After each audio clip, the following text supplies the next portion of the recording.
안녕하세요. 거친 힐링 삼식경입니다. 오늘 주제는요. 네가 나를 알아? 글쎄요. 우리가 누군가를 안다면 얼마나 아는 걸까요? 우리는 함께 있는 시간이 많으면 많을수록 잘한다고 생각하죠. 가족의 경우 당연히 잘한다는 생각을 합니다. 그런데 정말 잘하는 걸까요? 가족 중에 문제가 생겼을 때 가족들의 반응은요. 우리 아무개가 그럴 리가 없다고 부정하고 그 다음에 하는 말은 나는 몰랐다입니다.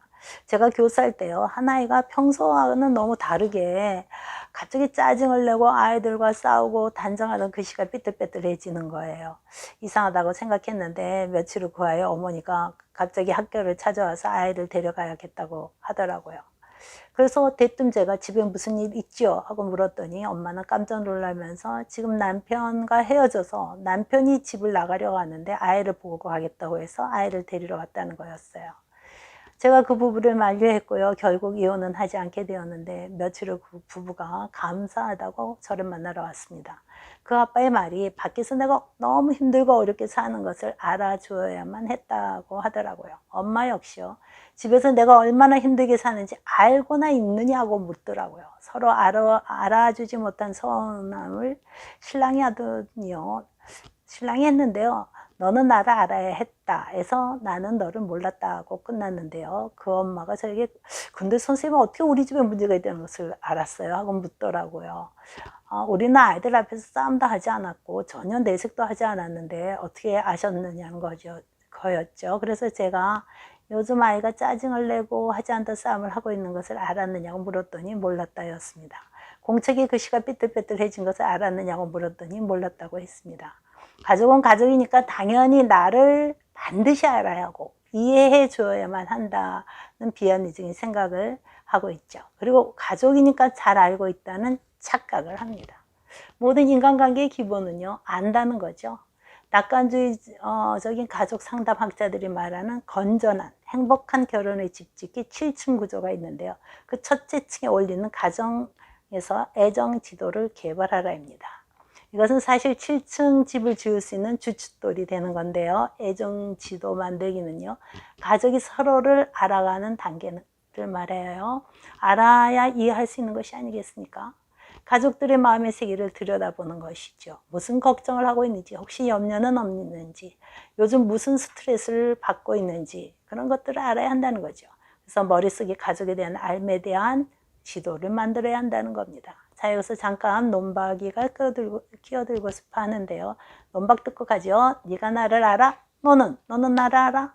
왜 나만 너를 알아야 하는데 사람 다리 2개, 자동차 바퀴는 4개. 그 정도로 서로 아는 거 아니야?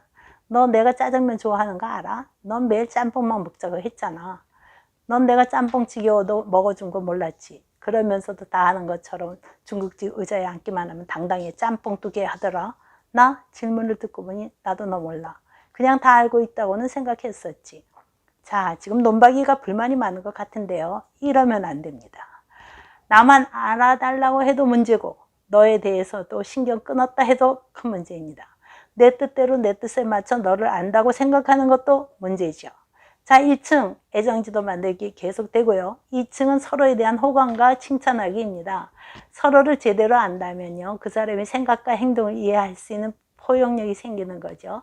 그것 없이 이해와 칭찬, 감사는 사실 나올 수 없는 거죠. 자, 예를 하나 들어볼게요. 우리 남편은 돈만 한다. 가족은 뒷전이다. 이런 하나의 불만이 있습니다. 그런 남편의 애정 지도를 그려보면요. 가정의 안정과 행복을 위해서는 돈이 있어야 한다는 거였어요. 남편은 남편 나름대로 가족을 사랑하는 방식이 달랐던 거죠. 이것을 알게 된다면요. 수고한다고도 표현할 수 있지 않겠습니까? 타협적인 안도 나올 수 있지 않겠습니까? 자, 3층은요. 가족끼리 거리를 두지 말고 다가가기입니다. 정서 통장을 만들어야 한다는 거예요. 꼭 아름다운 뭐 해변을 거닐거나 뭐 좋은 호텔을 간다 가서 뭐 차를 마신다거나 그런 것도 중요하긴 하지만요.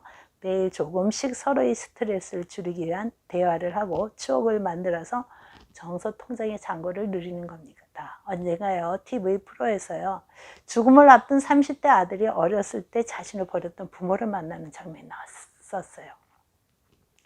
아들은 참 간절한 눈빛으로요, 나에 대해 생각나는 것이 없느냐고 물었어요. 그때 아버지는 묵묵무답이었고요. 엄마는 한참을 생각하더니 겨우 한마디가 너는 어렸을 때 축구공을 좋아했어라고 하더라고요. 솔직히 그 부모 때려주고 싶었습니다. 가족끼리 정서통장의 잔고가 가득 채워져야 되지 않겠습니까?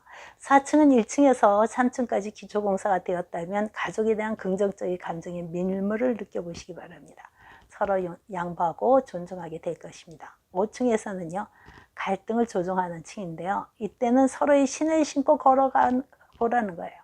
배우자의 신을 신고 걸어보고, 자녀의 신을 신고 걸어보고, 부모의 신을 신고 걸어봐야지만 상대의 입장이 되어 볼 수 있다는 거죠. 가족의 문제를 풀 수 있는 가장 중요한 방법은 서로 위로하고 타협하고 실수를 용납해야 하는 게 아니겠습니까? 6층에서는요, 부부 각자의 꿈을 이루도록 서로 돕는 것입니다. 가족에게 방해가 되는 문제를 서로 내놓고요, 감사하는 거죠. 삶에 대한 소망이나 꿈은 사소한 갈등 때문에 발이 묶이는 경우가 많거든요. 자, 드디어 7층입니다. 7층은 인생의 의미 공유하기인데요. 가족의 유대를 위한 우리 가족 문화를 만들어야 하고요. 가족 간의 갈등이나 어려움 같은 것은 사실 자녀 양육이나 가사 분담 이런 것 같은 같이 겉으로 드러나는 문제도 있지만요, 가장 깊고 근원적인 삶의 의미를 공유해야 되는 게 가장 중요해요. 그렇지 못할 때 가족은 공허감을 느낀다는 거죠. 이에 대해 학자들은요, 가족이 종교 생활을 통해서 내면의 삶을 공유하고 가족이 한 구성으로서 자신의 역할과 삶의 목적을 새롭게 하는 게 중요하다고 생각합니다. 가족의 갈등과 공허감을 극복하는 것은 종교라고 이야기를 하더라고요. 자, 여러분의 가정은요, 몇 층까지 지어졌는지요? 오늘은요, 가장 기반이 되는 애정지도 만드는 방법을 이야기를 좀 더 하도록 하죠. 자, 가정의 평화를 위한 서로 알아가는 작업 구체적으로 들어가 봅니다. 요즘 정말 이 코로나 시대에 활용할 수 있는 방법이기도 합니다. 가족이 모여서 애정지도를 만들 수 있는 기초 작업을 하는 겁니다. 우선 질문지를 만드는 건데요, 피부에 와닿는 매일 실제적인 내용으로 다양하게 만드는 거예요. 가령 나와 가장 가까운 친구는 누구인가? 내가 가장 싫어하는 사람은 누구인가? 내가 가장 좋아하는 음악은 무엇인가? 나는 어떤 때 가장 싫은가? 나는 어떤 말을 가장 듣고 싶은가? 같은 질문지에 가족들이 각자 답하고요, 서로 왜 그런지를 이야기하는 시간을 갖는 것입니다. 어려운 일이 아닌 아주 이런 사소한 작업, 이런 것들이 가족에게는 굉장히 필요해요. 이런 사소한 작업이 큰 문제를 막을 수도 있는 거니까요. 자, 주중에 꼭 애정지도 그리기 실천해 보시고요. 한 주간도 행복하세요. 감사합니다.